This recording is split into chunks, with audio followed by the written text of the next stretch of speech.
Oi, pessoal! Hoje a gente vai falar sobre o caso do Roblox, que recentemente aí gerou muita polêmica nas redes sociais e a gente precisa falar porque esse é um assunto que tem absolutamente tudo a ver com educação financeira infantil. Então, vem comigo!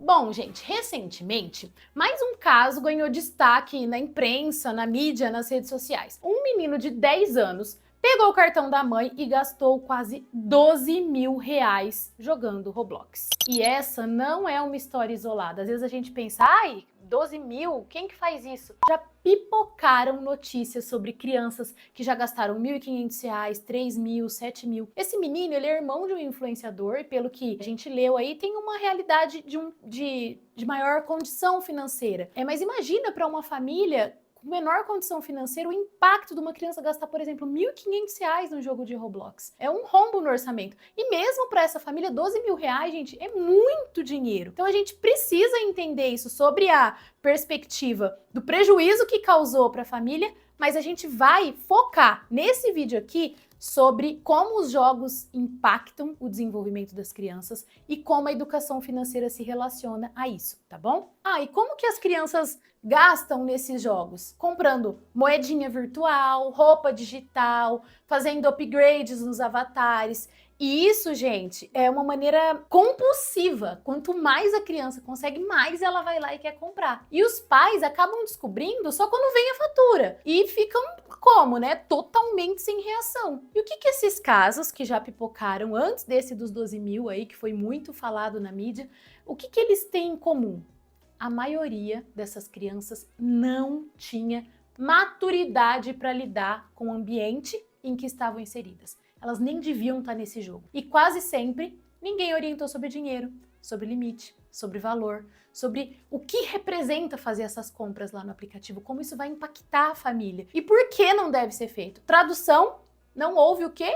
Educação financeira. Aí vamos pegar esse caso como um exemplo para que a gente possa entender todas as relações que a gente pode fazer a partir disso que aconteceu. O menino tem 10 anos. Aos 10 anos, o cérebro está em construção. O córtex pré-frontal, que é a área que regula impulsos, tomada de decisão, calcula risco, pensa no futuro, faz projeções, ela só termina de amadurecer por volta dos 25 anos. Então pensa, dos 10 aos 25, essa criança ainda tinha muito que aprender até que pudesse tomar esse tipo de decisão. E eu sempre trago aqui nos meus conteúdos, quando eu falo de desenvolvimento, que o cérebro humano só se forma completamente aos 25 anos. Agora vamos colocar isso no seu devido lugar.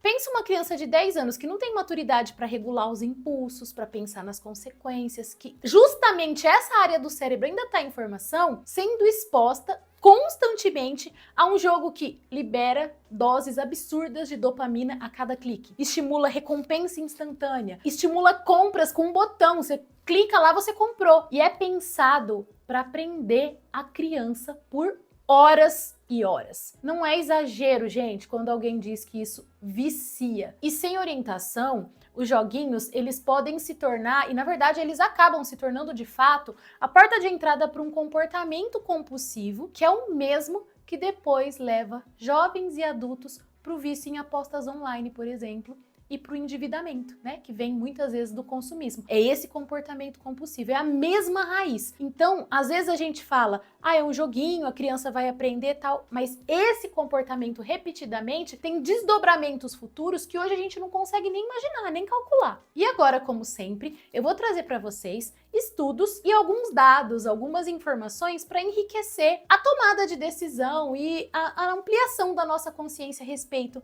dessa questão dos jogos para as crianças, tá? Os estudos já apontam que o uso excessivo e passivo das telas, que é o pior, né? Reduz a capacidade de concentração, atrapalha o sono, inibe a criatividade, impacta negativamente, gente, no desenvolvimento da linguagem e das habilidades socioemocionais. Eu vou destacar um desses estudos que é bem recente. Foi em 2023. Um relatório da Unesco alertou que as crianças que passam mais de 2 horas, é pouco, 2 horinhas por dia em telas não interativas, têm desempenho pior em leitura e resolução de problemas. Ou seja, A criança que fica horas no Roblox, no Free Fire ou em outros jogos cheios de estímulos rápidos, o que essa criança está fazendo? Ela não está treinando o cérebro, ela não está se desenvolvendo, ela está entorpecendo o cérebro. Pode parecer uma palavra forte, e é entorpecer, mas essa é a verdade. E o problema, gente, a gente não vai entrar aqui no mérito desse vídeo, não é a mãe do menino que gastou os 12 mil. Esse vídeo aqui não é para julgar, é para acolher você que tá aí e para alertar, para trazer dados. Porque a gente sabe que muitas vezes o trabalho consome, a nossa rotina é pesada, ninguém dá conta de tudo, o celular acalma, distrai, funciona, mas a que preço? E já que vai usar as telas, se você vai recorrer a isso, se a gente sabe que faz parte, que seja com as orientações, para cada faixa etária um tempo, para cada tipo de conteúdo, para cada jogo, você precisa entender que quando uma classificação etária é feita, é pensada, existe todo um trabalho por trás. Entra, assim que acabar esse vídeo, depois você vai lá conferir. Assim que você sair daqui desse vídeo, entra na sua loja de aplicativos do seu celular e coloca lá o Roblox. Você vai ver que a classificação desse jogo é para crianças, adolescentes na verdade, né? 12 mais. E o menino que gastou 12 mil tinha quantos anos? 10. A idade mínima, gente, não é um detalhe qualquer. A classificação etária, tanto de filmes quanto de jogos, considera critérios que são muito sérios, como interação online com desconhecido. Imagina uma criança muito pequena interagindo ali online. Conteúdo sensível, capacidade de distinguir fantasia de realidade. Tem criança de 6 anos jogando Roblox que ainda tem o pensamento mágico, que ainda acredita em Coelhinho da Páscoa, Papai Noel, num jogo. E ela acaba misturando fantasia com a realidade. E muitas coisas que a gente pode mencionar, é bem importante dizer aqui que um dos critérios para poder definir essa classificação etária é a compreensão de risco. Que tipo de risco esse jogo traz e para que idade isso pode acontecer.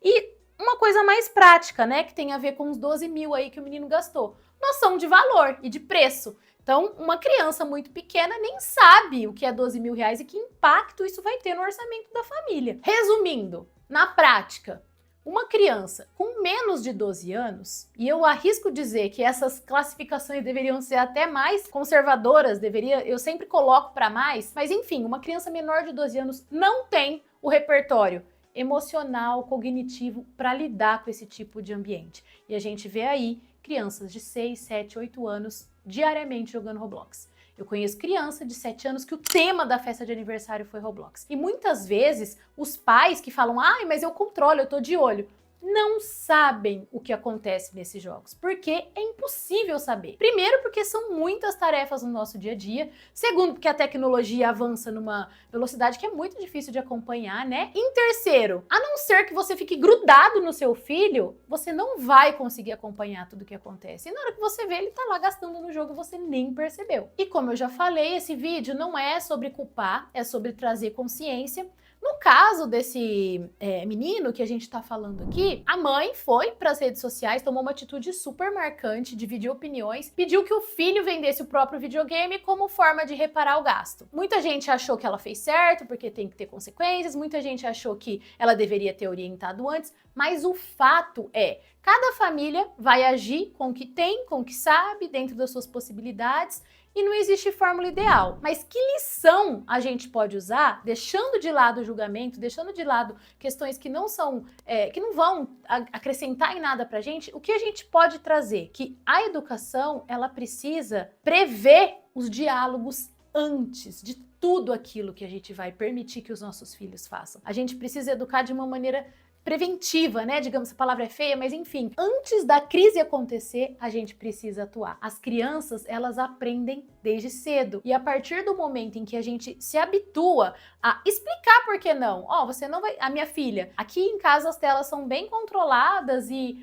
ela é uma das poucas crianças da sala dela que não tá no grupo de WhatsApp dos amigos, ela tem 8 anos, que não joga joguinhos online com as amigas, e eu explico por quê, e a gente conversa sobre isso, e ela entende, ela tem 8 anos. E a gente precisa sim educar com firmeza, com firmeza e gentileza, né, esse equilíbrio, mas o mais importante é criar vínculos e saber conduzir esse tipo de diálogo. O que isso tem a ver, Clary, com a educação financeira infantil? Você já deve ter tirado suas próprias conclusões, mas eu vou dizer, isso tem tudo a ver com educação financeira. Por meio das ferramentas que a gente traz, elas aprendem a esperar, a fazer escolhas, a lidar com a frustração, a poupar, pensar antes de comprar alguma coisa. As crianças que são estimuladas a esse tipo de aprendizado vão estar muito menos suscetíveis a um comportamento impulsivo quando estiver jogando. E é isso. Educação financeira não é sobre matemática, não é fazer uma planilha. É educar para a vida, é ensinar valores, é trabalhar e desenvolver inteligência financeira,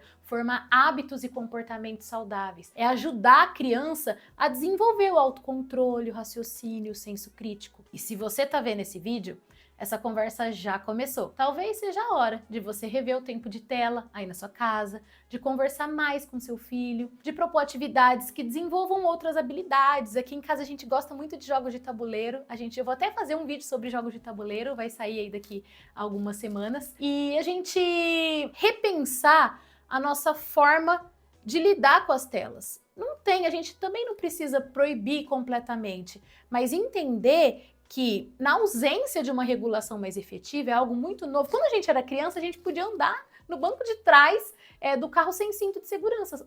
Hoje isso é impensável. E a gente não sabe, a gente deduz e supõe, imagina com base no que as pesquisas estão mostrando e no comportamento das crianças, que esse vício em telas vai ser proibido. Hoje nas escolas já está proibido. Provavelmente, conforme as comprovações dos malefícios, a gente vai avançar nesse sentido. Mas enquanto não avança, nós que somos mães e somos pais, a gente tem que estar muito atento e a nossa responsabilidade atuar nesse sentido. E para cada idade tem uma forma de atuar. A gente tem uma série aqui no canal completinha, com dicas práticas por faixa etária para te ajudar nesse processo. Esse vídeo, gente, não é sobre o caso do Roblox, desse menino específico, é sobre muitos. E a gente pode, com perdão aí do trocadilho, a gente pode sim virar esse jogo. Compartilha esse vídeo com outras famílias, salva para rever com calma depois e continua por aqui, porque toda semana tem conteúdo novo, com responsabilidade, com afeto e com olhar para a infância de verdade, tá bom? Um beijo e até o próximo vídeo!